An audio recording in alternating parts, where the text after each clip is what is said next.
والبحث عن مصادر اقتصادية غير البترول ووجودها مع دولة اندونيسيا العظيمة في الجي 20 من الدول الاقتصادية.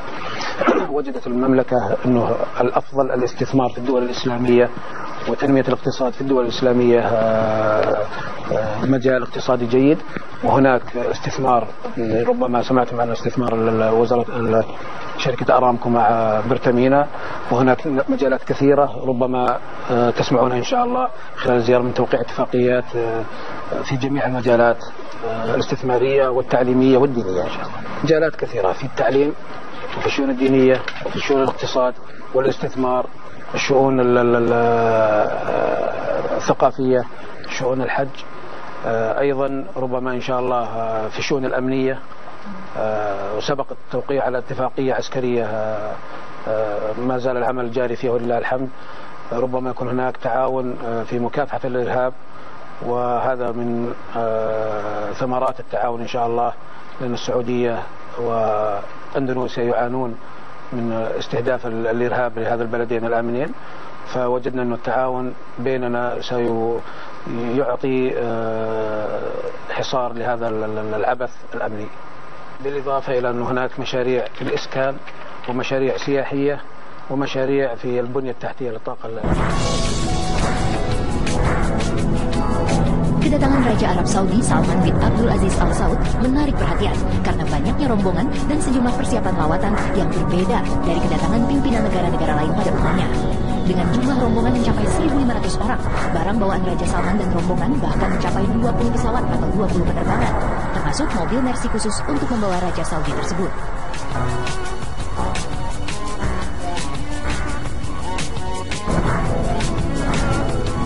Dua unit Mercedes Maybach S600 telah tiba di Bandara Internasional Igusti Ngurah Rai Denpasar, Bali. Berdasarkan lawatan sebelumnya ke negara lain, jenis Mercedes Maybach yang digunakan adalah S600 Car yang dirancang untuk menghindarkan penumpangnya dari ancaman dari segala sisi, termasuk kolong mobil. Kaca mobil ini dibuat dari bahan aramid dan komponen plastik serta dilapisi polikarbonat yang tahan lontaran serpihan. Kaca ini juga menawarkan perlindungan dari peledak dan anti peluru senjata serbu. Wow, super aman bukan?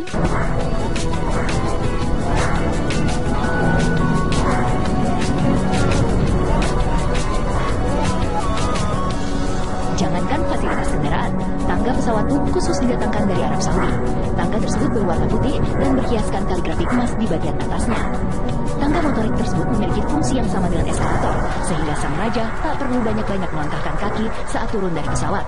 Apalagi usia Raja Salman telah menginjak 81 tahun.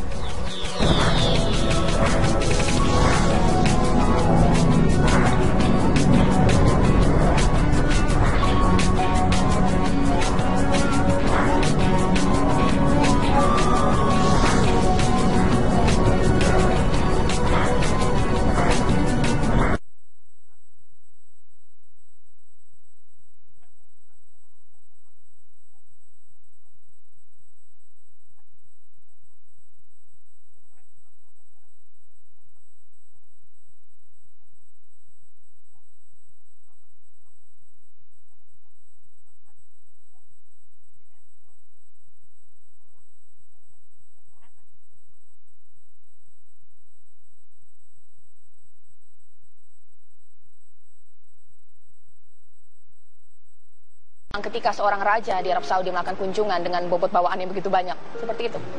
Ya, itu tadi yang saya katakan bahwa dasar politik Saudi itu kan kekeluargaan itu, sehingga yang dibawa itu antara pejabat negara dan keluarga kan hampir sama, sehingga misinya juga diplomasi dan juga misi liburan, sehingga waktu yang diperlukan itu juga sangat panjang ya, sampai 9 hari.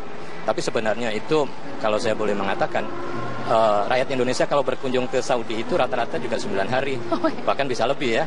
Karena paket umroh itu kan 9 hari. Mungkin dari prinsip ini ya. Dan hari demi hari itu kan rakyat Indonesia yang berkunjung ke Saudi sangat besar ya. Nah, saya kira wajar kemudian Raja membawa untuk menunjukkan bahwa ini keluarga Raja juga ya. Masyarakat rakyat Saudi juga banyak begitu ya. Untuk mengimbangi kunjungan rakyat Indonesia yang setiap saat ya. Dengan batas waktu yang 9 hari itu. Nah, ini kan juga saya kira menarik untuk dilihat ya dari sisi budaya ya, kedua yang berusaha untuk mencari kesamaan-kesamaan yang ada. Selain memang kemudian bawaannya banyak gitu ya, kita juga tahu juga dia menginginkan atau juga mempersiapkan bahwa ketika berada di sini juga dalam servis yang terbaik gitu ya. Hal yang lumrah nggak sih? Saya kira itu hal yang wajar kalau kita kemudian melihat apa yang biasa terjadi di Timur Tengah ya. Memang seperti itu. Jadi kemudian kita juga harus melihat bahwa persoalan diplomasi ini jangan hanya dilihat yang formal-formal saja ya. Pertemuan dengan presiden, wakil presiden, dengan DPR dan lain sebagainya. Selain kesepakatan dan lain sebagainya, tetapi sebenarnya juga harus dilihat di balik itu. Bahkan kejadian itu bisa terjadi, keputusan itu bisa terjadi ketika di Bali begitu ya. Akan terjadi tambahan yang lebih positif boleh jadi ketika itu. Ini kan karena model politik yang bersifat kekeluargaan itu. Jadi tidak harus di depan meja kemudian terjadi kesepakatan ya. Boleh jadi di luar itu ketika berlibur tiba-tiba kemudian ada kesepakatan lintasan yang disampaikan oleh raja atau keluarga, pangeran dan sebagainya untuk menambah nilai investasi dan lain sebagainya. Itu juga saya kira sangat-sangat informal. Oke, meskipun memang kunjungan ini kan simbolis, pastinya kan nanti kan ada runtutan hal yang dilakukan jika kemudian melakukan kerjasama ya antara Indonesia dan juga Arab Saudi. Tapi agar kunjungan ini juga bisa kita hadapi dengan maksimal mungkin, apa yang harus dilakukan oleh eksekutif kita dan juga legislatif kita ya? Ya, saya kira selama 9 hari itu akan selalu menjadi pembicaraan ya baik di Indonesia maupun di Saudi sendiri ya terhadap katakanlah pelayanan, sambutan dan lain sebagainya. Artinya walaupun kunjungan kenegaraannya formalnya 3 hari, tetapi itu artinya juga sampai kepada hari terakhir ya, sampai kemudian beliau maintain hubungan, kemudian say goodbye, selamat sampai di sana. Setelah itu akan dikembangkan kerjasama berikutnya. Nah sekarang ini kan seperti test case saja untuk melihat sejauh mana keseriusan katakanlah ya Indonesia ya untuk kemudian menjalin hubungan yang lebih mesra dengan Arab Saudi. Nazarudin melihatnya seperti ini, langsung dari Makassar. Selamat malam, Pak. Selamat malam, Assalamualaikum warahmatullahi wabarakatuh. Ya, saya senang sekali ya berkesempatan pada malam ini. Kebetulan saya ada acara di Makassar dan begini, Mbak, saya baru juga kembali dari Riyadh ya kan. Sempat ngomong-ngomong dengan beberapa kawan-kawan di kalangan akademisi dan pengusaha di Saudi Arabia ya. Saya juga bertanya kira-kira apa yang menjadi motif kunjungan raja sedemikian lama dan sedemikian jumlah besar yang akan berkunjung. Kalau informasi terakhir itu bisa lebih dari 1.000 orang ya, bisa sampai 1.500 dengan kekuatan pesawat besar, lebar dan menengah itu sekitar lebih 10 pesawat ya kan. Nah kalau kita lihat hanya 3 negara muslim atau negara mayoritas muslim yang masuk dalam negara G20 yaitu pertama Indonesia, Saudi Arabia dan Turki. Nah, kita tahu seperti yang disampaikan tadi teman kita bahwa memang investasi Saudi Arabia itu di Eropa dan di Amerika itu cukup besar. Tapi sepertinya juga perkembangan terakhir ini banyak dari kalangan swasta Saudi Arabia dan kalangan pengusaha Timur Tengah yang lain merasa nggak nyaman dengan kehadiran Presiden baru Amerika sekarang ini. Sehingga dengan demikian mereka mencari tempat mana kira-kira yang paling bagus untuk melakukan investasi. Nah, kalau kita hitung negara-negara muslim yang paling aman di seluruh dunia sekarang ini, ya kawan-kawan saya di Amerika itu ada beberapa Saudi Arabia di Riyadh itu kami ada seminar baru-baru ini. Mereka menyebutkan bahwa tempat yang paling aman sekarang ini adalah Indonesia. Bukan saja aman dari segi gangguan politik, keamanan dan sebagainya, tapi aman dari segi investasi karena mereka juga membaca angka-angka perkembangan pertumbuhan ekonomi Indonesia kan. Jadi mereka itu yang datang 1.500 orang itu adalah kalangan pengusaha. Saya kenal beberapa orang di antaranya dan itu anak-anak muda tapi itu Masya Allah itu memiliki uang yang sedemikian banyak. Dan mereka itu sangat tertarik untuk berinvestasi di Indonesia. Nah, jadi kunjungan Raja Saudi nanti besok ini, itu ada beberapa kesempatan yang betul-betul perlu kita manfaatkan, terutama dari para pengusaha. Pertama, karena kita tahu bahwa Raja Salman ini adalah hemat saya pribadi ya. Saya sedikit tahu tentang raja-raja yang pernah berkuasa di Saudi Arabia. Raja Salman ini termasuk salah seorang raja yang sangat moderat. Pandangan-pandangan politiknya pun juga sangat moderat. Makanya itu terjadi modernisasi di lingkungan universitas-universitas yang ada di Saudi Arabia. Kita tahu banyak pergantian rektor, kemudian juga banyak pergantian dekan-dekan, ketua-ketua jurusan bahkan. Dan mereka kekuatan raja sekarang ini memilih kira-kira siapa yang bisa membawa Saudi Arabia ke dalam suasana masyarakat modern.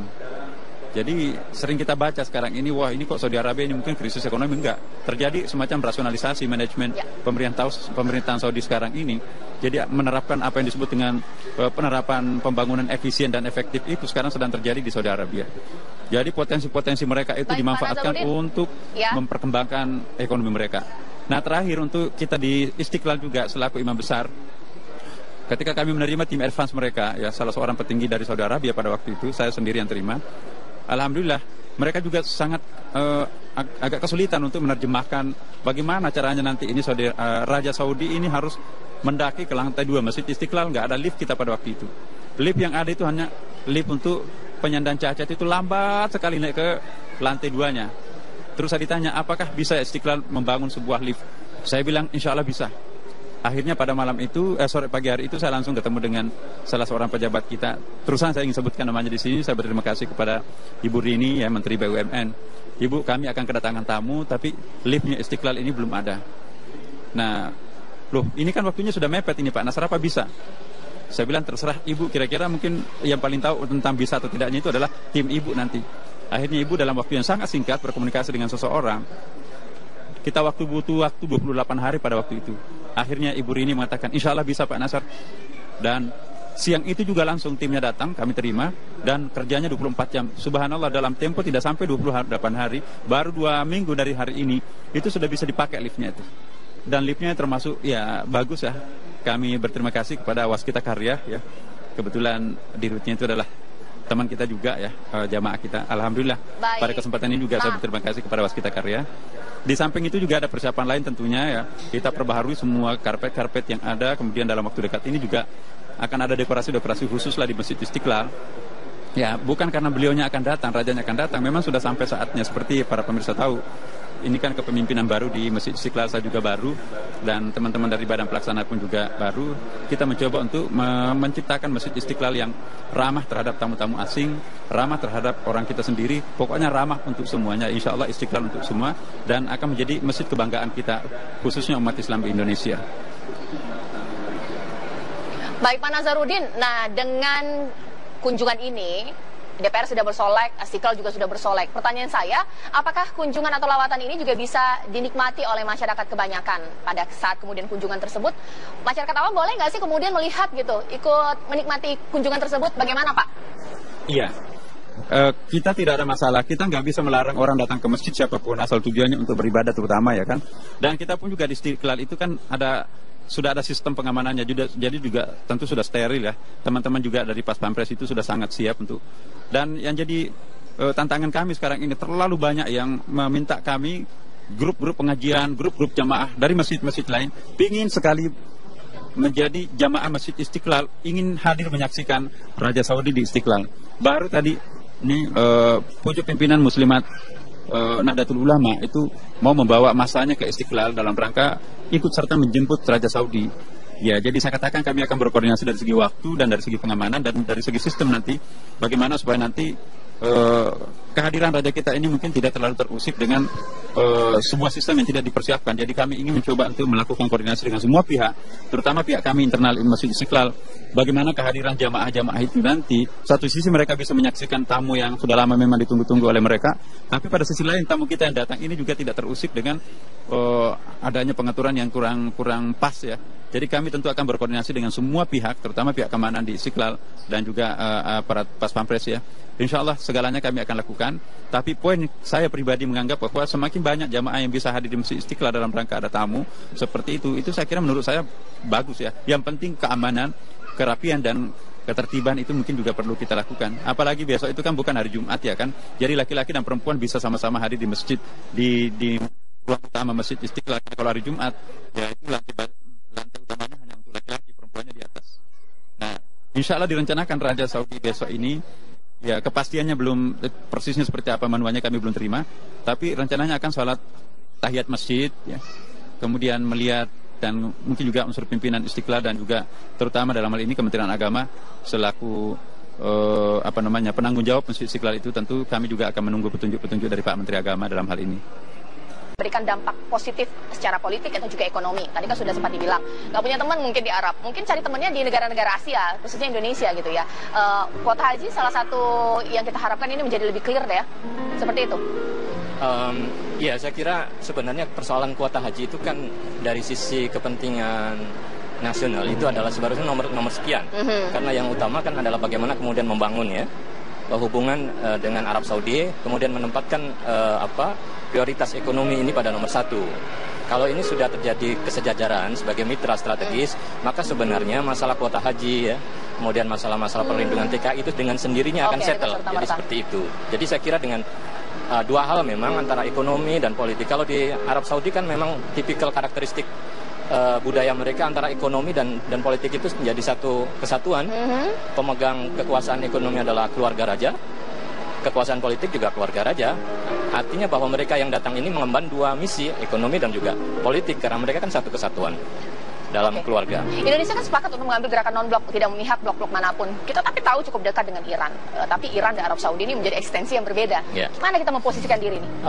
Jadi kita kemudian, tadi kita bicara masalah ekonomi ya. Kemudian sekarang kita bicara tentang bagaimana kondisi politik regional ya. Kalau kita ketahui kondisi terakhir memang Iran sedang ekspansif ya. Kekuatannya cukup kuat. Kemudian dibantu oleh Rusia ya, yang sedang bangkit ya, masuk ke wilayah-wilayah di Timur Tengah. Sementara Saudi yang memiliki teman setia Amerika, sebenarnya kan Amerika pada pemerintahan Trump ini mulai menarik diri. Sehingga sebenarnya Saudi dalam kondisi sendiri ya, mencari teman. Ini kalau dari sisi politik. Oleh karena itu, teman yang memiliki hubungan yang kuat ya, dari sisi ideologi politiknya ya, Sunni, maka sebenarnya adalah Indonesia. Hingga Indonesia kemudian menjadi alternatif ya di balik kunjungan untuk mencari teman, karena juga pendekatan Iran terhadap pemerintah Indonesia juga sangat intensif ya. Ini juga saya kira juga dibaca oleh Arab Saudi, bahwa Arab Saudi tentu tidak mau ketinggalan ya dengan terobosan yang dilakukan Iran misalnya. Maka kemudian sekarang kita lihat ya betapa kemudian Arab Saudi ini all out ya, raja dengan 1.500 delegasi ya, ada 10 menteri dan 25 pangeran. Ini kan suatu jumlah yang sangat besar yang jarang dilakukan oleh negara manapun kecuali Saudi ini. Oke, kalau misalnya kita melihat ya, sudah cukup tepatkah kita kemudian dalam menyambut kunjungan kenegaraan, atau mungkin karena ini raja dan kita juga muslim mayoritas banyak di Indonesia gitu ya, terasa porsinya sedikit berbeda atau mungkin sedikit luar biasa? Bagaimana melihat? Saya kira begini ya, kita melihat Saudi dalam hal budaya politiknya itu ada dua hal ya, bahwa politik Saudi itu bersifat kekeluargaan dan kepercayaan.